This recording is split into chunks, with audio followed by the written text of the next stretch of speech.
MDH biryani મસાલા, પારંપરિક બિરયાનીનો અસલી સ્વાદ. असली मसाले सच सच MDH સમાચાર સુરતથી જ મદ્રેસાઓમાં અપાતું ધાર્મિક શિક્ષણ બંધ કરાવવા રજૂઆત કરવામાં આવી છે. કોઈ પણ ધાર્મિક વિભાજનકારી શિક્ષણ બંધ કરવા માટે રજૂઆત કરાઈ છે. મદ્રેસાઓમાં એક જ ધર્મ, એક જ વ્યક્તિ માટે શિક્ષણ અપાતું હોય તે વાત ખોટી હોવાની રજૂઆત કરવામાં આવી છે. ધર્મ આધારિત શિક્ષણને લઈને લોકોમાં કટ્ટરતા ફેલાતી હોવાનો આક્ષેપ મુકાયો છે. અલગ અલગ સંસ્થાના લોકો છે તે કલેક્ટર કચેરી ખાતે પહોંચ્યા છે અને તેમની જે માંગ છે એક જ સમાન વિદ્યાર્થીઓને શિક્ષણ આપવામાં આવે તેને લઈને 200થી વધુ જે લોકો છે જે અલગ અલગ આવેદન જે છે 200થી વધુ આવેદન છે કલેક્ટરશ્રીને આપવા માટે પહોંચ્યા છે. જોઈ શકાય દ્રશ્યોની અંદર અલગ અલગ જે સંસ્થાઓ છે તેમના દ્વારા આ આવેદન છે તે કલેક્ટરશ્રીને આપવામાં આવશે. તેમની એક જ માંગ છે, એક જ શિક્ષણ વિદ્યાર્થીઓને આપવામાં આવે જેથી વિદ્યાર્થી સારી રીતે અભ્યાસ કરી શકે. જે સંસ્થાના જે આગેવાનો છે તેમની સાથે વાત કરીશું, કઈ રીતે જોઈ રહ્યા છે, શું આવેદન માટે આપવા માટે પહોંચ્યા છે, શું માંગ છે. જે આપણી જે શિક્ષા નીતિ છે દરેક વિદ્યાર્થીઓ માટે સમાન શિક્ષા નીતિ હોવું જોઈએ એવો અમારો વિચાર છે. એના માટે અમે દરેક સમાજના લોકો છે ને આ આવેદનપત્ર આપવા માટે આવ્યા છીએ. ધારો કે સમાજમાં અલગ અલગ ધર્મ પ્રમાણે શિક્ષા અપાય છે એ રીતે નહીં, જે સરકારની જે સેન્ટ્રલ ગવર્મેન્ટની આપણી સરકારની જે નક્કી કરેલી જે શિક્ષા નીતિ છે ને એ શિક્ષા નીતિ આપવી જોઈએ બધા જ વિદ્યાર્થીઓની. જેમ કે આ અમુક વિષયો જે છે ને તે ખોટા અમુક ધર્મોમાં જે છે ને શિક્ષા અપાય છે, સરકાર સિવાયની જે શિક્ષા અપાય છે પોતાના ધર્મની, એનાથી ઘણા બધા ઇસ્યુ બધું આગળ જઈને થાય છે. એમાં આતંકવાદી પ્રવૃત્તિના આ જે બધું થાય છે એ નહીં થવું જોઈએ. એટલા માટે અમે બધા સમાજના લોકો અલગ અલગ સામાજિક સંસ્થાઓ બધા મળીને આ શિક્ષા ઉપર છે ને બધે નાના છોકરાઓની જે શિક્ષા શરૂઆતની જે શિક્ષા છે નાનપણની એ શિક્ષા છે ને બધાની એક સરખી હોવી જોઈએ. જેવી રીતે કે કઈ કઈ સંસ્થાઓ કે શું કઈ રીતે શિક્ષણ આપવું જોઈએ, મતલબ એટલે શિક્ષણ જે આપણી સરકારની જે રીતિનીતિ જે છે સમાન શિક્ષા નીતિ જે બધાની 2020ની જે શિક્ષા નીતિ આવી ને એ રીતિ પ્રમાણે એને ફરજિયાત લાગુ કરવી જોઈએ સરકારની, એવી અમારી માંગણી છે. શું કહેશો, કઈ રીતે માંગ તમારી? સામાન્ય રીતે જોવા જઈએ તો દેશની અંદર એક જ શિક્ષા નીતિ હોવી જોઈએ. એને બદલે અલગ અલગ પ્રકારની જે નીતિઓ ચાલે છે એના કારણે આખા ભારત દેશની અંદર મોટામાં મોટું નુકસાન થઈ રહ્યું છે અને જેને વેઠવું પડે છે એને બહુ મોટી મુશ્કેલી પડે છે.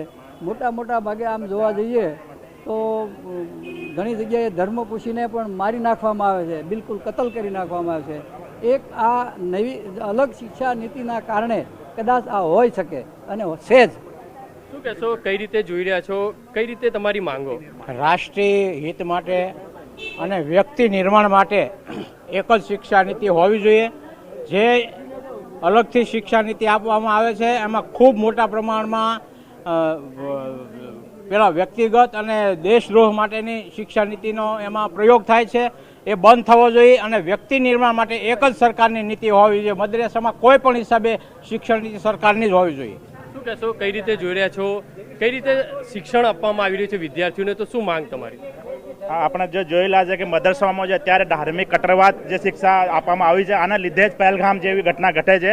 અમારી આ જ ઈચ્છા છે કે અમારા મુસ્લિમ ભાઈ બહેન બી એન્જિનિયર બને, ડૉક્ટર બને, સીએ બને, IPS બને.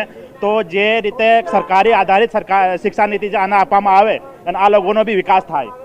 જે રીતે મોટી સંખ્યાની અંદર જે લોકો છે અલગ અલગ સંસ્થાના લોકો પહોંચ્યા છે તે અહીંયા છે, તેમની સાથે વાત કરીશું. અલગ અલગ જે નીતિઓ છે તે એક નીતિ કરવા માટેની માંગ છે. કઈ રીતના ધર્મને જોઈ રહ્યા છો તમે? જે રીતે વન નેશન વન ઇલેક્શન છે, one nation one ID proof છે, વન નેશન વન કોન્સ્ટિટ્યુશન છે, આ જ રીતે વન નેશન વન એજ્યુકેશનનું સિસ્ટમ હોય અને એજ્યુકેશન જે છે એ તમારા સમાજના જે વિવિધ પ્રકારના જેટલા પણ અલગ અલગ ગ્રુપ છે બધા એક જ ધારામાં કઈ રીતે આપણે એમને લાવી શકીએ એ રીતનું પ્રયત્ન હોવું જોઈએ ને એનું જ આજે જ્ઞાપન જે છે આપવામાં આવે છે. જે રીતે જોઈ શકાય છે કે મોટી સંખ્યાની અંદર જે અલગ અલગ સંસ્થાના લોકો છે તે આવેદન આપવા માટે પહોંચ્યા છે. કાકા, શું માંગ છે તમારી, કેમ અહીંયા પહોંચ્યા છો?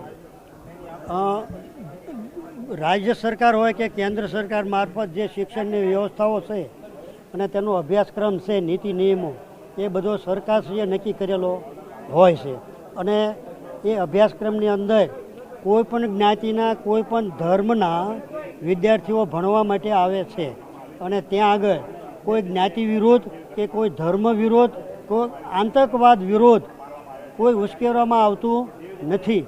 અને એના ભણાવનાર જે ટીચરો છે તે સરકારની નીતિ મુજબ સિલેક્ટ કરેલા હોય છે તે પણ ભણાવનાર કોઈ પણ જ્ઞાતિના ને કોઈ પણ ધર્મના હોય છે.